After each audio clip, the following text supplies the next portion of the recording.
हाँ जी प्यारे बच्चों, एलिमेंट्री सर्किट इलेक्ट्रिसिटी का अंतिम भाग और almost almost total practical.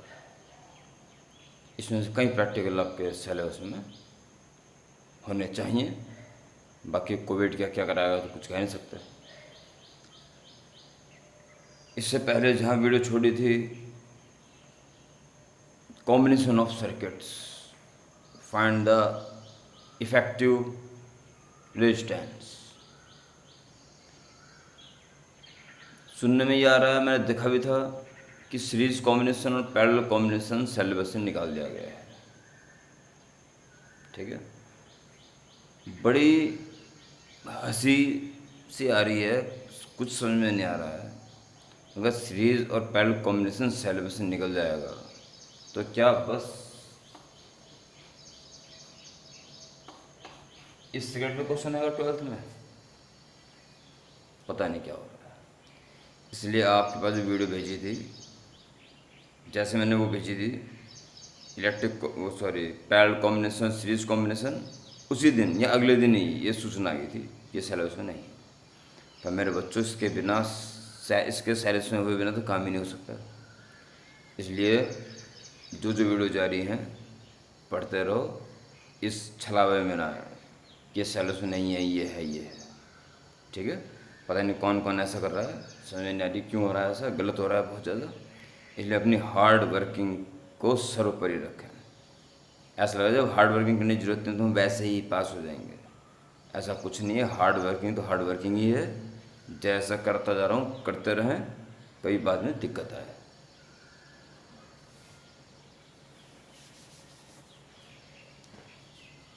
New chapter and last chapter of electricity, elementary circuits या सिंपल सर्किट्स। एलिमेंट्री लिखिए, एलिमेंट्री सर्किट्स।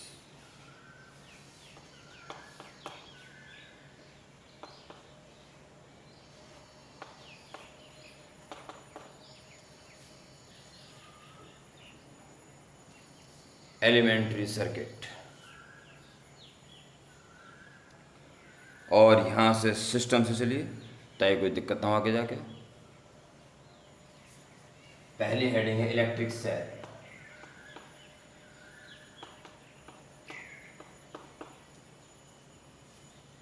इलेक्ट्रिक सेल, अब हर जगह आपका सेल लगना शुरू हो जाएगा।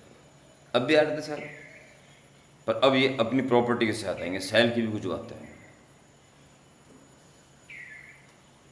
हमें किसी रेजिस्टेंस में या किसी सर्किट में लगातार करंट फ्लो करना, बिना सेल लगाए करंट फ्लो नहीं हो सकता। यानी सेल एक ऐसा डिवाइस है जो करंट का एक कंटिन्यूस फ्लो सर्किट में रखता है, मेंटेन रखता है।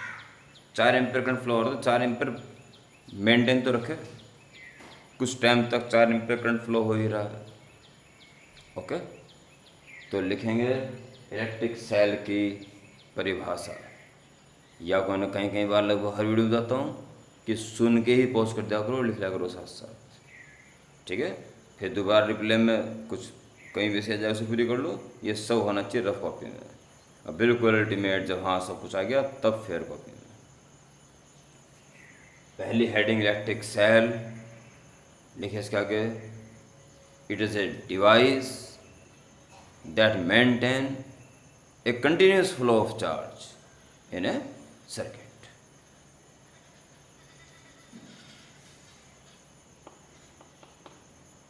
EMF of cell, next heading. बल्कि जब EMF लिखोगे तो पूरा नाम भी लिख देना है एक बार, उसके बाद तो EMF ही चलता रहेगा। Electromotive force. इलेक्ट्रोमोटिव फोर्स से बहुत सारे बच्चे गफलत में आ जाते हैं कि इट इज़ ए फोर्स। ये फोर्स नहीं है, विद्युत वाहक बल। ठीक है, वो एनर्जी जो इलेक्ट्रॉन्स या चार्ज को फ्लो कर सके, एक तरह की एनर्जी है। ठीक है, यानी पोटेंशियल डिफरेंस या पोटेंशियल के फादर गया था, V is W upon Q, it is also W upon Q। ठीक है, बट फादर सुनिए कैसे। जैसे ये एक रेजिस्टेंस है, तो पोटेंशियल में वी ये अप्लाइड है। अगर ये 5 वोल्ट का है तो 5 से 5 इसको नहीं दे पाएगा, इसको देगा 4.8। तो 0.2 कहाँ गया? 0.2 के अंदर जो इलेक्ट्रोलाइट है, दोनों इलेक्ट्रोड से डूबे हुए हैं, उसमें रेजिस्टेंस कर रहा है, वो भी रेजिस्टेंस काम कर रहा है, जिस सेल के अंदर का रेजिस्टेंस बोलेंगे, इंटरनल रेजिस्टेंस। वो 0.2 वहाँ ड्रॉप हो गया वोल्ट। कुछ ऐसी कहानी। तो ईएमएफ ये पूरा पास कराएगा, जब बाहर ड्रॉप हो रहा हो चाहे अंदर ड्रॉप हो रहा हो, कुल मिलाकर कितना प्रोवाइड कर रहा है। बाकी V की परिभाषा हुई थी W कौन क्यों, बस ये जो है W यहां से लेके यहां तक एक्सटर्नल सर्किट में, और अगर EMF है, EMF ऑफ सेल, तो ये वर्क बाहर के साथ साथ सेल के अंदर का भी है, बस कहानी खत्म। बाकी तो वही, इसको अगर 1 मान लोगे तो ये W, ये यूनिट चार्ज अगर है तो उसे फ्लो करने में जो वर्क करना पड़ता है सेल के अंदर सहित, एक्सटर्नल सर्किट में भी और इंटरनल सेल में भी, उसे बोलते हैं उस सेल का EMF। W/Q ही परिभाषा, इस कारण पिताजी कहा गया इसको, फादर, क्योंकि V इक्वल W/Q और E इज आल्सो W/Q। बस W V के लिए बाहर बाहर का और EMF के लिए अंदर का भी। तो हेडिंग बताइए, EMF of cell, next heading. और पहले फॉर्मूला लिख देना, E इक्वल टू W/Q। फिर बताता हूँ, तो EMF की बात करोगे तो वर्क सेल के अंदर का भी होगा, ठीक है। बाकी यूनिट चार्ज को फ्लो करने में जो एनर्जी देनी पड़ती है सेल को, या वर्क करना पड़ता है, दोनों मतलब एक ही है। लिखिए हेडिंग में EMF सेल और फॉर्मूला लिखा, अब लिखिए सी हेडिंग, वो परिभाषा नीचे। EMF of a cell is defined as the work done by cell या एनर्जी गिवन बाय सेल, कोई भी चीज लिख देना, work done by cell in flowing unit charge through whole circuit including the cell.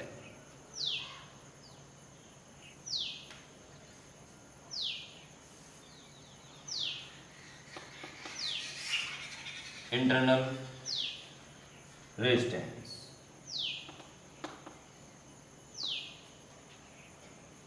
of cell, internal resistance of cell, जैसे अभी बताया था, सेल के अंदर जो इलेक्ट्रोलाइट ऑफर करेगा रेजिस्टेंस है, तो रेजिस्टेंस है, पर सेल के अंदर का जो इलेक्ट्रोलाइट ऑफर करता है, जिसे गर्म कर दोगे तो विस्कोसिटी कम हो जाएगी, रेजिस्टेंस कम हो जाएगा, get more freedom to move. Okay, वही वाला रेजिस्टेंस लिखिए, the resistance offered by electrolyte of cell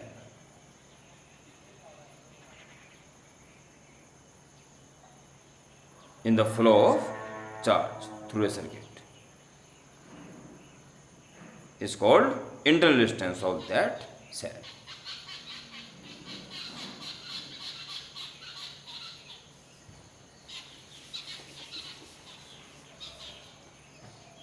इसी हेडिंग में ही, इंटरनल रेजिस्टेंस में ही, ये एक सेल होता है, इस तरह शो करता है, और दोनों इलेक्ट्रोड के बीच में ही इलेक्ट्रोलाइट है जिसमें रेजिस्टेंस काम करेगा। कायदे यहाँ दिखाना चाहिए हमें, पर यहाँ नहीं दिखाते उसको, फिर सर्किट जैसा काम नहीं दिखता, फिर सेल जैसी बात नहीं दिखती उसमें, उससे में से पीछे दिखाया जाता है छोटा सा। ये इसका इंटरनल रेजिस्टेंस। ज़्यादा दिक्कत है तो बॉक्स में बंद कर सकते हो ऐसे। ये इसके इंटरनल रेजिस्टेंस, इसका EMF, ठीक है। जब सेल हम यूज ही नहीं करेंगे तो कोई करंट फ्लो नहीं होगा उसमें, कोई करंट इसमें भी नहीं जाएगा, और I × R होता है V, पोटेंशियल डिफरेंस। तो आई नहीं है तो भी कोई पोटेंशियल डिफरेंस नहीं है, तो कोई भी इसमें पीडी ड्रॉप नहीं होगा जब अगर इसको यूज़ नहीं किया जा रहा। जैसे सेल को यूज़ करोगे तो करंट फ्लो होना शुरू हो जाएगा, करंट फ्लो होगा तो इसमें भी जाएगा और एक पोटेंशियल ड्रॉप अंदर ही हो जाएगा, तो बाहर वाले को कम बचेगा। अगर आप इसको एक आइडियल वोल्ट मीटर से मेजर करें, अब आइडियल वोल्ट मीटर की बड़ी इंपॉर्टेंस इस वक्त आपके सामने आ गई है, इसलिए इस आर्टिकल के बाद मैं वोल्ट मीटर वाला ही केस वाला आर्टिकल समझाऊंगा आपको, उसे बहुत आवश्यकता है। फिलहाल समझ आइए ताकि ये आर्टिकल आप समझ सकें। एक बहुत अच्छा वोल्ट मीटर वो कहलाएगा जिसके अंदर अपना रेजिस्टेंस बहुत ज़्यादा हो। अगर वोल्ट मीटर का रेजिस्टेंस बहुत ज़्यादा होगा तो उसमें करंट उतना ही कम होगा। अगर रेजिस्टेंस बहुत ही ज़्यादा हो गया तो करंट ना के बराबर हो गया। अब जब उसमें करंट ही नहीं जाएगा इसमें तो इसमें नहीं जाएगा, इंटरनल कोई ड्रॉप नहीं होगा, सारा वोल्ट मीटर रीड कर लेगा। पर का रेजिस्टेंस अगर हुआ कम तो करंट जाएगा ज़्यादा, और करंट जाएगा ज़्यादा तो हो जाएगा इंटरनल रेजिस्टेंस में भी आई इंटू आर, इतना पीडी तो अंदर ही खत्म हो जाएगा, बाकी बचे हुए को ही वो वोल्ट मीटर रीड करेगा। तो प्यारे बच्चों और बच्चियों, एक अच्छा वोल्ट मीटर कैसा होना चाहिए? जिसका रेजिस्टेंस बहुत ज़्यादा हो। हम कहते हैं ideal volt meter, it has a very large resistance. Infinite resistance volt meter, it is a ideal volt meter. समझ में आ गया? तो आइडियल वोल्ट मीटर, ठीक, ये किसको रीड कर रहा होगा? इसके पीडी को कि सीधा ईएमएफ को? सीधा ईएमएफ को, क्योंकि करंट नहीं ले रहा है इसमें से।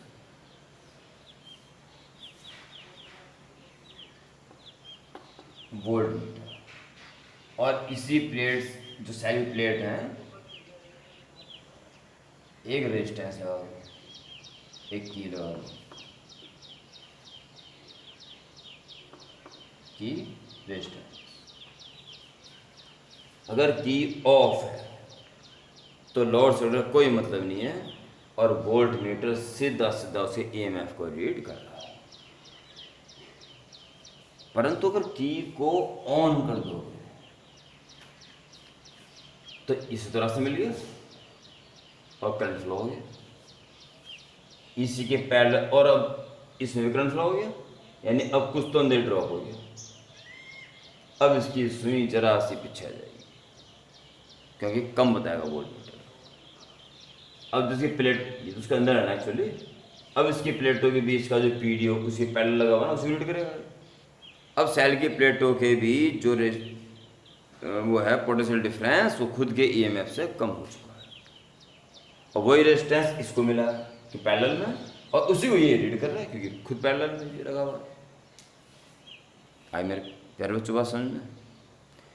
तो जो आपने इलेक्ट्रोलाइट इंटरनल रेजिस्टेंस की डेफिनेशन लिखी, resistance offered by electrolyte etcetera, उसके बाद ये डायग्राम बनाए और फिर लिखेंगे अकॉर्डिंग टू। अगर नहीं बनाया तो पॉज कर डायग्राम बना लो पहले, मैं नहीं पॉज होने वाला, तुम पॉज कर सकते हो। डायग्राम बनाने के लिए पॉज करें, फिर डायग्राम बना के फिर रिप्ले करें, प्ले करें। According to circuit as shown, when K is off,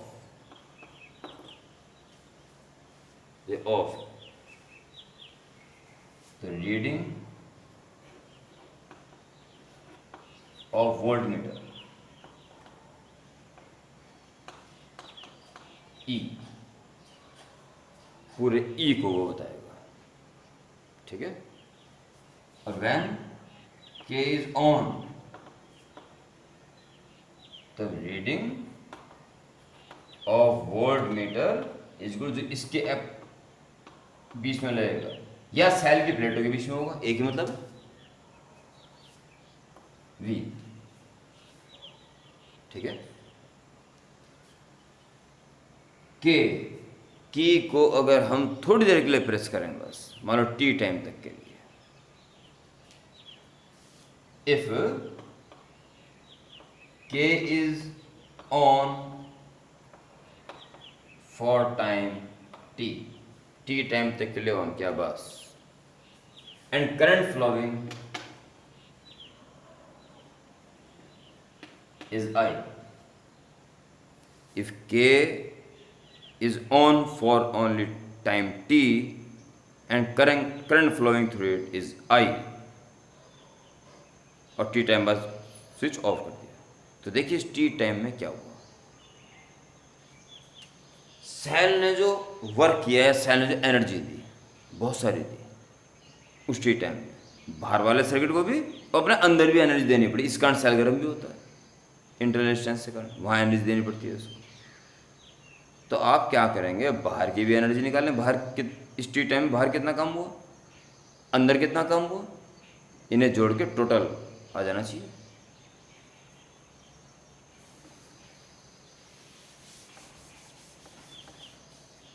फिर सुनने कहाँ तक, ये के ऑफ में ई को बताएगा, के ऑन में वी को बताएगा, और के को अगर टी टाइम तक के लिए प्रेस किया हो, T is on for time T and current flowing is I, then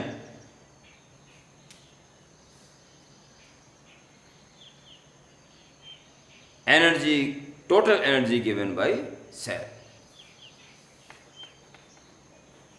total energy given by cell,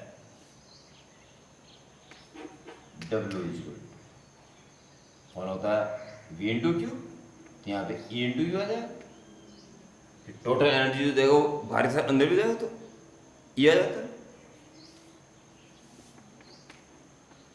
और Q I current T time तक फ्लो होगा तो कितना क्यू फ्लो होगा, Q is equal to I T. इतना cell ने पूरा पूरा वर्क किया टी टाइम, कुछ एक्सटर्नल सर्किट में, कुछ इंटरनल सर्किट में, और उन्हें भी इंडिविजुअल निकाल लो। वर्क डन या एनर्जी गिवन, दोनों तो एक ही है, एनर्जी गिवन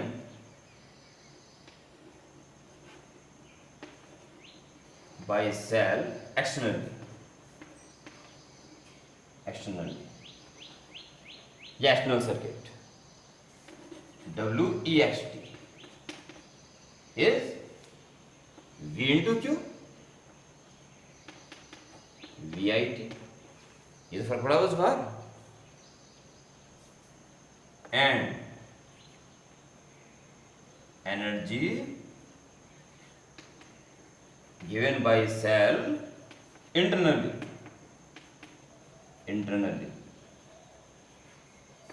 WINT इंटरनल, अंदर की बात है, तो अंदर स्मॉल भी लिख दो, potential drop V into Q, तो वही हुआ IT, स्मॉल भी जो अंदर के डिस्टेंस पे पोटेंशियल ड्रॉप हुआ, लिख देना, where V is potential drop inside the cell या potential drop across internal resistance, ठीक है, सुन लो हाथों देते रहना। आल्सो ये मतलब ये लिख दो, इज इक्वल टू V, जो भी अंदर का V है, V जुड़ आया इज I R, बाकी IT है ही वो, क्योंकि अंदर कितना परसेंट ड्रॉप हो गया, ये होगी तो I इंटू आर, आई तो वही होगा जो बाहर जा रहा है, वो अंदर जाएगा, इसे हमें पता है इसका। और इंटरनल रेजिस्टेंस बारे में हमारी चर्चा चल रही थी, हेडिंग पड़ी हुई इंटरनल रेजिस्टेंस, तो क्या हो गया, I स्क्वायर RT, तो सेल ने इतना टोटल वर्क करा, ये इतनी एनर्जी दी टोटल, इतनी भार दी, इतनी अंदर दी, तो इन दोनों को जोड़ के आ जानी चाहिए टोटल। ठीक है, देखिए now by law of conservation of energy,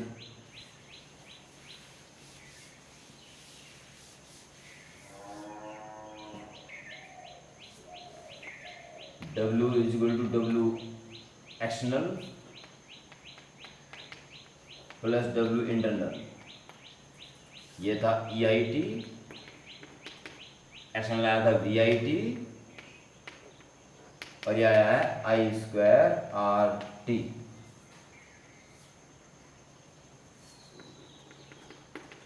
EIT और वहां से IT कॉमन है, तो V प्लस IT कॉमन लेके एक ही बचा IR, IT cancel, E is equal to V plus IR, या V is equal to very important E minus IR।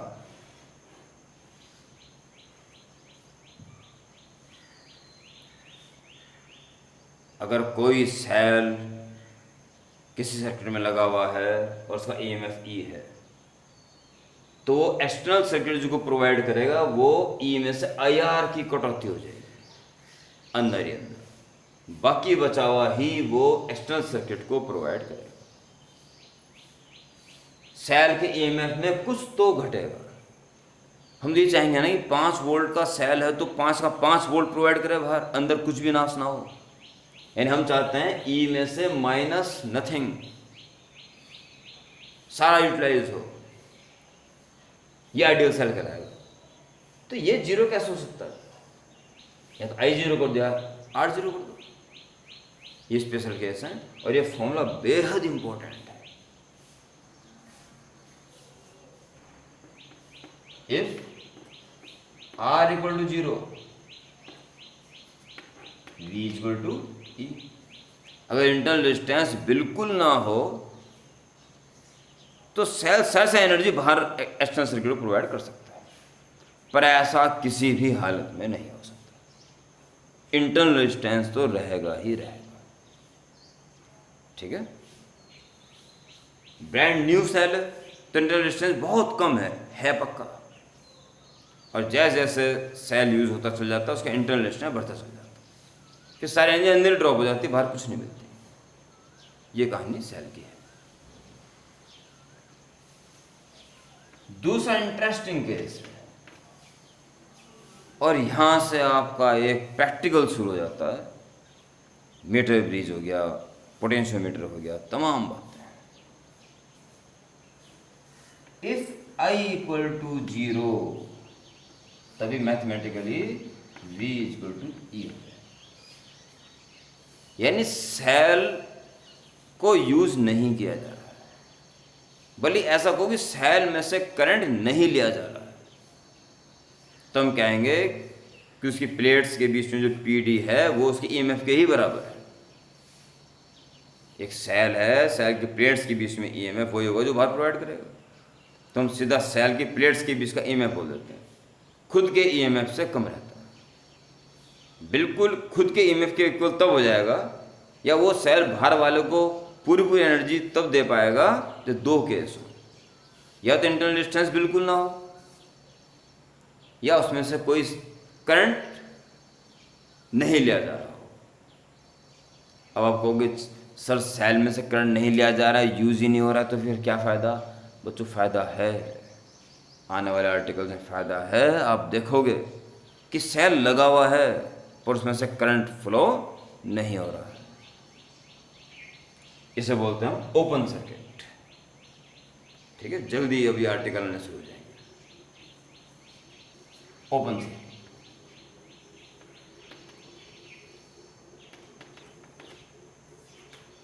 ठीक।